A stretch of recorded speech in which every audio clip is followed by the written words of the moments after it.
Hello, my friends. Welcome. My name is Joe. This is the Joe Martino Show. And today we're going to talk about a line that I heard on another podcast that just struck me in my spot. It's stuck with me since I've heard it. And I was like, I think we need to share this with you, my friends and my listeners. Let's talk about meaning and money. Let's kick it off. This is the Joe Martino Show. You're listening to The Joe Martino Show, a podcast dealing with all things emotional, relational, and human nature. Joe is a licensed counselor in the state of Michigan, specializing in relationship therapy. He is also the author of the book, The Emotionally Secure Couple. All advice offered in this episode is offered for entertainment and educational purposes only. Enjoy the show. Okay, I have a confession to make to you. I don't listen to a lot of podcasts. I really don't. I'm more of an audiobook guy. I have about 3 other podcasts that I listen to occasionally. One of them is on investing. Actually, 2 of them are on investing. And one is on, it's a guy who reads biographies and then he tells you what he learned in the biography. And I love to consume information. I love to consume knowledge. And one of the ways that I do that is I listen to this podcast, and the podcast is called Founders Podcast. I don't know the guy's name. I probably could have looked it up before I did this, but I won't be. I could, but I'm not. I'm not going to do it. But you can look it up, Founders Podcast. And I listen to this one relatively regularly. I listen to other ones for like a season, if there's a topic that I want to listen to. But by and large, I'm an audiobook consumer, which I know is, maybe strange for a podcast producer, but it's just the way it is. I prefer audiobooks. But this podcast, he reads these things. And one of the things that he says a lot of things that I like, but he said something in one of the recent episodes that just caught me and stopped me in my tracks. And it was this quote. He said, "You think you want money, but what you're really after is meaning." And one of the things that he does is he actually talks with people who have made, very successful, or he's read about people who have made very successful businesses. They built very successful businesses. They have sold them for a lot of money, or they've kept them for decades. And he's kind of an old soul. I have no idea how old he is in real life, but that quote, "You think you're chasing money, but what you're really chasing is meaning," it stopped me because you've probably heard some aspect of it before, but I have the opportunity to work with a lot of extremely wealthy people. And many of them come because they don't feel like they have anything meaningful in their lives. They feel like they're stuck. They feel like they're wasting their time. They get hung up on the question of, why am I doing this? What's driving me? And that hang up is because they haven't found meaning. And so they're exhausted. People don't get exhausted and burn out on things that they find meaningful. They get exhausted and burn out doing things that they don't find meaningful. Now, don't get me wrong. You might get tired doing something you find meaningful. You might put a lot of time into it, and you might get tired, but that's not the same as exhausted. At the end of the day, we all want our lives to matter. We all want to know that we're doing something that is meaningful. We all want to know that we're creating something. It might be our kids. Like, there are people like, look, I have no interest in running a business, and I totally get that. But they're very interested in crafting adults in their children. They're very interested in, how do I raise good human beings? They're very interested in crafting a legacy through their own behaviors, their own volunteer work, their own efforts. And I think sometimes that we forget this because, you know what? Life gets hectic and busy and loud. And it can really demand a lot from you. But meaning isn't something that we stumble into in one day. It's something that you build out, that you chase, that you pursue. And that's not the same as passion. There's a variation of a quote that I've heard numerous times. And that is, you don't find your passion, it finds you.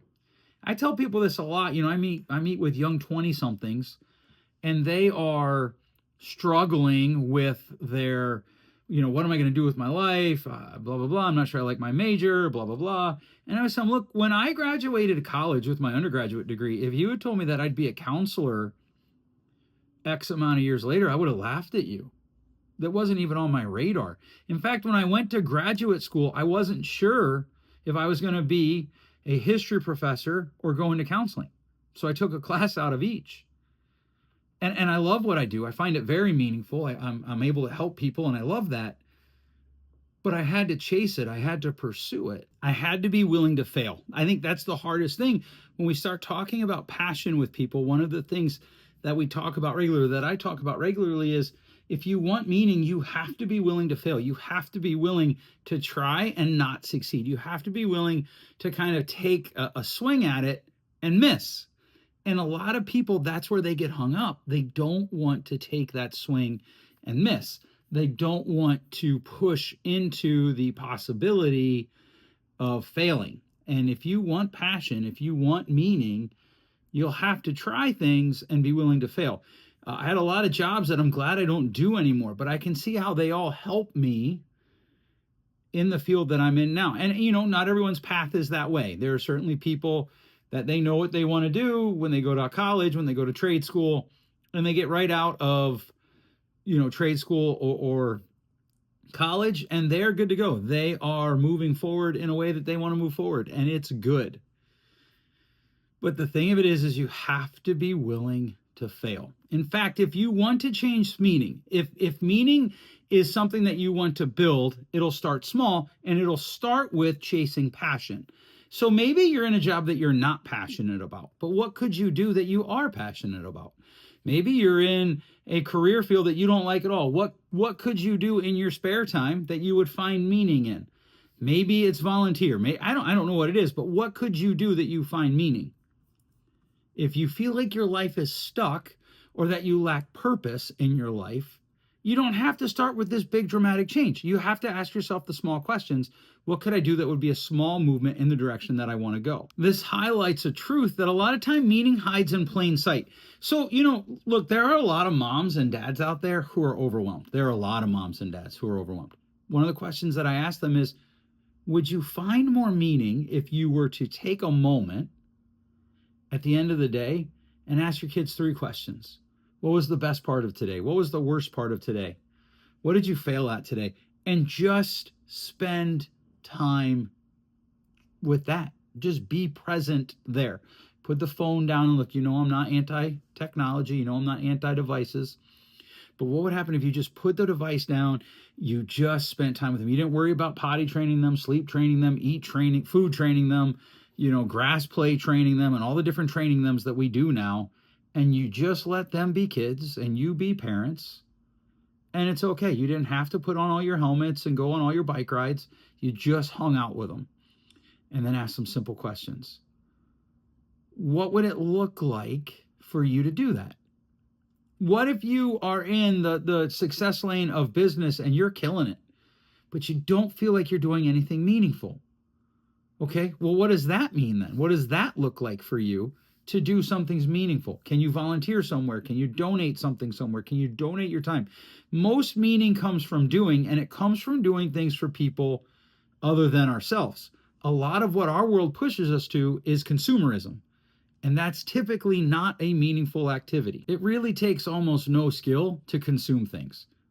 What does take skill is to do things intentionally that have meaning, that are bigger than us, that are more impactful than what consuming is.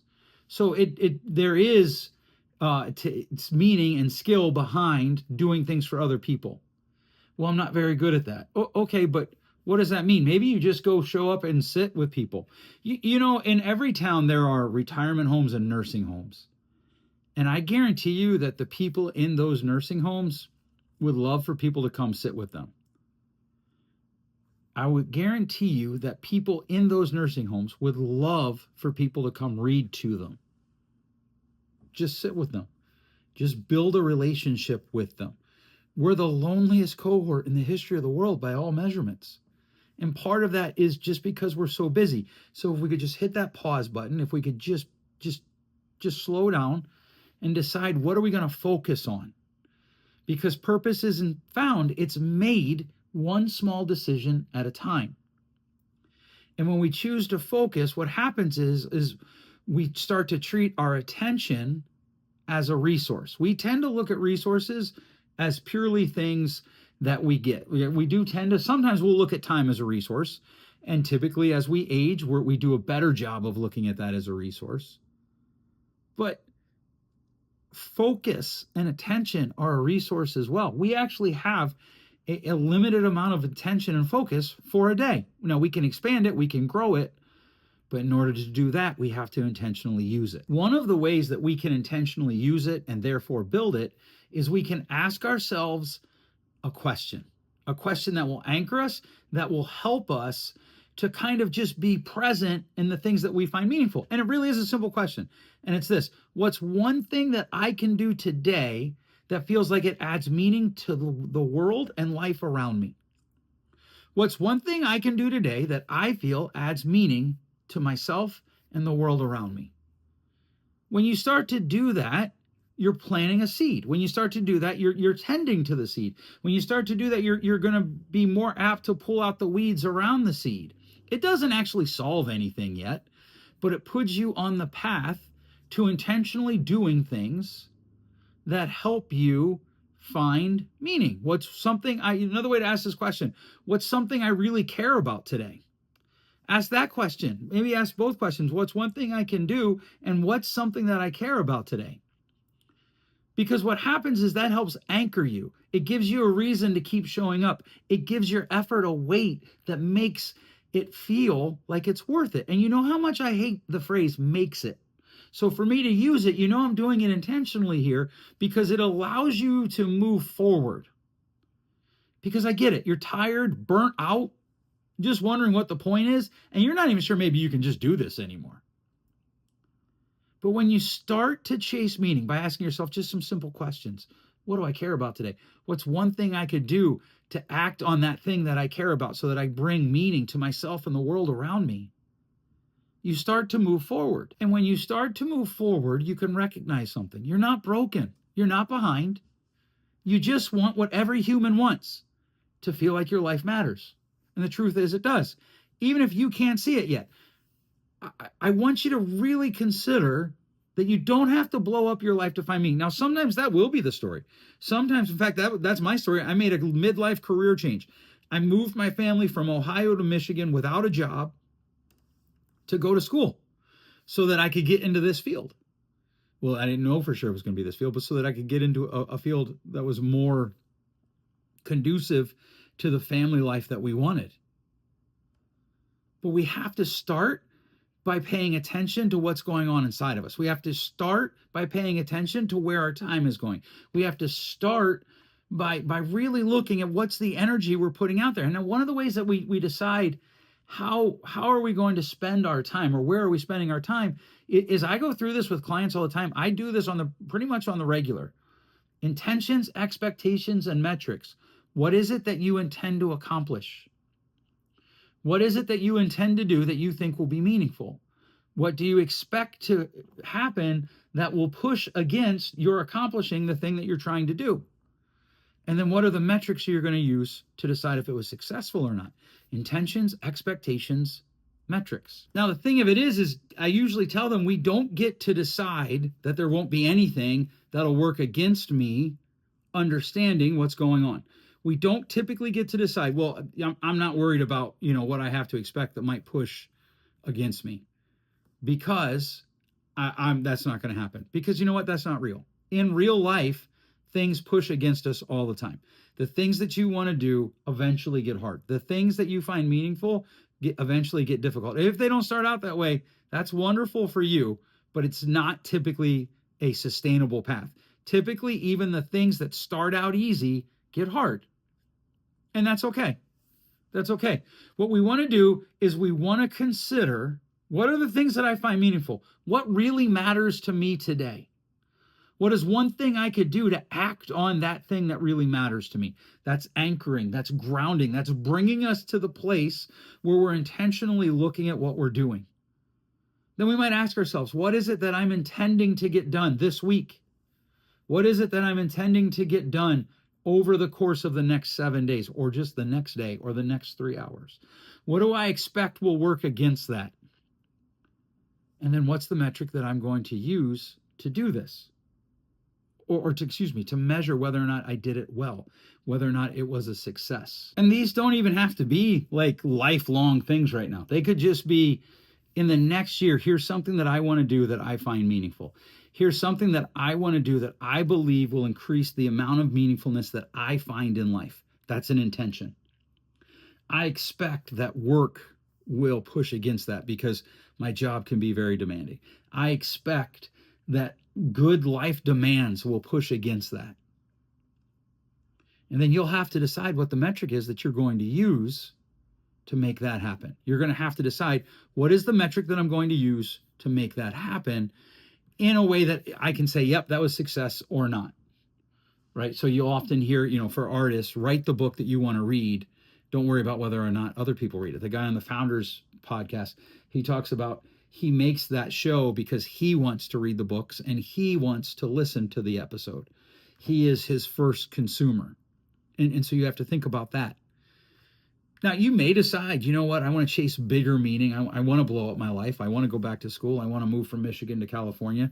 I want to move from California to New York. That's your choice. You can do that. But you need to consider, what is it that I'll find meaning for? And hopefully you've picked up on this. I hope that I have weaved this through today's episode. What do you find meaningful in the everyday? What do you find meaningful in the everyday? Because you could have all the money in the world. If you don't find meaning in the everyday, you're in a lot of trouble. You're in a lot of trouble because it isn't going to work. All of this because I heard a podcast where the guy said, you think you want money, but what you really want is meaning. What do you think? What are ways that you find meaning in your day? I'd love to hear from you on what those are. What are things that you do? For instance, for me, I love to spend time with my family. That is one way that I find meaning. I love to slow down and watch nature. I love watching birds. I have a swing in my front yard. I love to have a good cup of coffee and sit out there and watch birds. Or we have rocking chairs on our porch.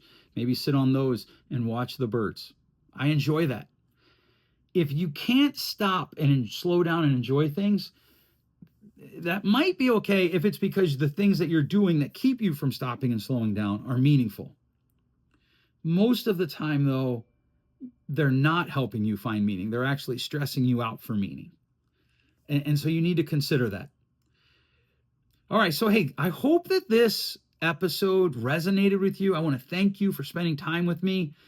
If it did resonate with you, would you share it with someone else maybe? Maybe somebody else who's trying to build a meaningful life. Maybe they'll find meaning in it too. We know that we find meaning by sharing with other people things that we find meaningful. I do want to encourage you, you're probably doing better than you think. We tend to never be quite as good as we think we are, or never quite as bad as we think we are. I think Joe Torre said that. If you don't know who he was a manager for the Yankees, and I think the Dodgers at one point too, the Cardinals. Either way, it's a good quote. All right, thanks so much for listening. We'll catch you next week. Thanks for listening. If you enjoyed today's show, please share with a friend. And hey, give us that rating in your podcast store. Until next time, change possible.